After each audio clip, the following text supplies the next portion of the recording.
Bu'aawwan baatii bitootessaa fi waggaa 13ffaa dhagaan bu'uuraa hidhaaromsaa itti ka'ame sababeeffachuudhaan guutuu Oromiyaatti sagantaan yaadannoo geggeeffamee jira.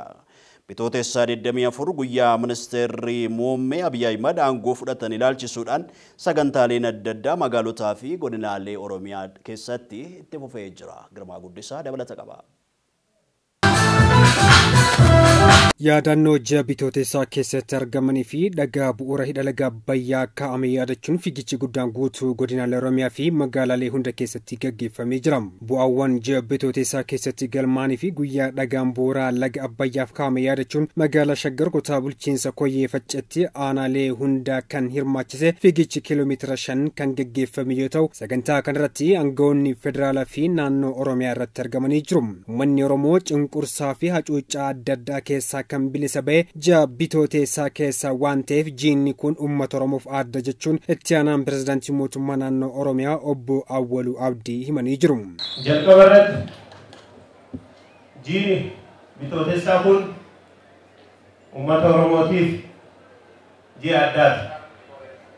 Ji'ni kun uummanni Oromoo hacuuccaa, dhiibbaa, buqqaatii, ajjeechaa gara waggaa 150 booda ji'a injifannoo olaanaa itti argateera.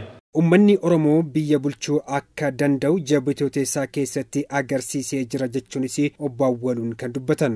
Ji'ni kun uummanni Oromoo akka bulchuu danda'u, akka biyya irratti du'uu danda'u, akka biyyaaf du'uu danda'u qabatamaan ji'a mirkaneesseera. Kanaaf dargaggoonni, jiraattonni magaalaa Shaggar uummanni Oromoo baga ji'a kabajamaa kanaan isin ga'e baga gammaddan jechuu barbaada. Yeroo ammaa kana keessatti Itoophiyaan diinagdeen akka Afrikaatti 5ffaa irratti kan argamtuu fi saffisa guddaan guddachaa jirti jechuunis himaniitii jiru. Yeroo ammaa kana Itoophiyaan rakkoo kana keessa teettee, biyyi keenya rakkoo kana keessa teettee Afrikaa irraa diinagdee guddaa 5ffaa, gaanfa Afrikaa irraa sadarkaa tokkoffaa diinagdee guddaa uumuu dandeenyee jirra as keessa teenne. Kun injifannoo ji'a bitootessaati. Itoophiyaan yeroo dheeraa fedhii fi mirga ishee deebi'ee osoo hin argatin kan turte yoo taatu, yeroo jijjiiramaa kana keessatti garuu fedhii fi mirga ishee ji'a bitootessaa keessatti mirkanaa'ee fi jira jechuun kantiibaa magaalaa Shaggar Dr. Tashoomaa Addunyaan dubbatanii jiru.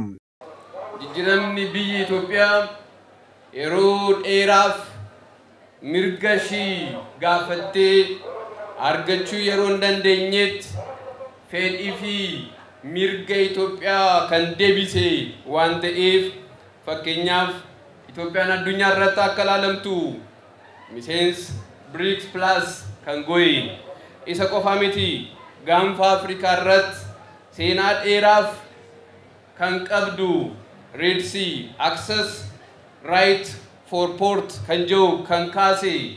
Jijjiiramni kun Pan Afrikaa deebisee akka lallisu akka ka'u waan go'eef jijjiiramni kun nuuf adda akka ta'e namni qaamni hundaa akka beekuu barbaanna. Fiigicha gaggeeffame kanaan dubartoota keessaa Guutamii Shaanqoo kilabii poolisii Oromiyaa irraa tokkoffaa bahuun meedaalaa warqee fi qarshii 20,000 argattee jirti. Nuuriituu Ahmed konistirakshinii Oromiyaa irraa lammaffaa bahuun badhaasa qarshii 15,000 fi meedaalaa argattee jirti. Milkiituu Mul'ataa konistirakshinii Oromiyaa irraa sadaffaa bahuun badhaasa maallaqaa 10,000 fi meedaalaa naasaa argattee jirti. Atileetota dhiiraa keessaa immoo Jiraataa Leelisaa kutaa magaalaa Koyyee Faccee irraa tokkoffaa bahuun birree 20,000 fi meedaalaa warqee badhaafamee jira. Haaloom Tasfaayee Laga Xaafoo Laga Daadhii irraa lammaffaa bahuun birree 15,000 fi meedaalaa meetii badhaafamee jira. Ali Abdurrahmaan Shaggar irraa sadaffaa bahuun birree 10,000 fi meedaalaa naasaa badhaafamee jira. Fiigicha magaalaa Shaggar kutaa magaalaa Koyyee Facceetti adeemsifame irratti namoonni 80,000 ol kan ta'an hirmaatanii jiru. Atileetota dhiiraa fi dubartoota sadarkaa tokkoffaa hanga 5ffaa bahaniif badhaasni maallaqaa, meedaalaa fi badhaasni beekamtii laatamee jira.